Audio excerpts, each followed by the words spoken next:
आज दुनिया मान रही है कि भारत के पास दो असीमित शक्तियां हैं, एक डेमोग्राफी, दूसरी डेमोक्रेसी, यानी सबसे बड़ी युवा आबादी और सबसे बड़ा लोकतंत्र।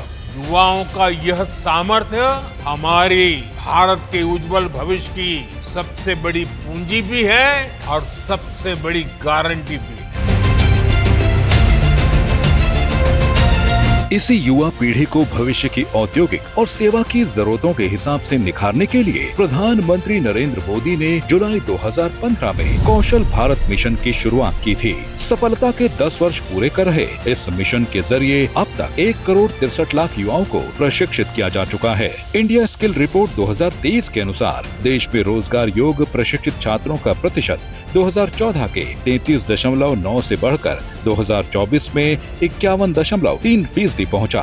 स्किल इंडिया मिशन का उद्देश्य भारत के युवाओं को उद्योग की जरूरत के हिसाब से कौशल से लैस करके भविष्य के लिए तैयार करना है। इसी मिशन के तहत भारत सरकार देश भर में कौशल विकास केंद्र और संस्थानों के नेटवर्क के माध्यम से स्किल, री स्किल और अप स्किल ट्रेनिंग उपलब्ध कराती है। प्रधानमंत्री कौशल विकास योजना भारत के शॉर्ट टर्म स्किल डेवलपमेंट से जुड़े इकोसिस्टम का आधार बन गई है। इसका उद्देश्य एक व्यवस्थित, सुनिश्चित गुणवत्ता वाले ट्रेनिंग और सर्टिफिकेशन सिस्टम के जरिए सभी क्षेत्रों के युवाओं को व्यवहारिक रोजगार की जरूरतों के अनुरूप कौशल से लैस करना है। पिछले कुछ वर्षों में PMKVY के तहत उम्मीदवारों को manufacturing, construction, health care, IT, electronics, retail आदि जैसे विविध क्षेत्रों में प्रशिक्षित किया गया है। प्रधानमंत्री कौशल विकास योजना के जरिए देश के गाँव और दूर दराज के इलाकों तक कौशल की ट्रेनिंग पहुँचाई गयी। इससे लोगों को नौकरी पाने के ज्यादा मौके मिले और हर वर्ग के लिए ये सुविधा आसान हुई। इस योजना की सबसे बड़ी खासियत ये थी कि इसमें सभी को साथ लेकर चला गया। ट्रेनिंग लेने वालों में करीब 45% महिलाएं थीं और SC, ST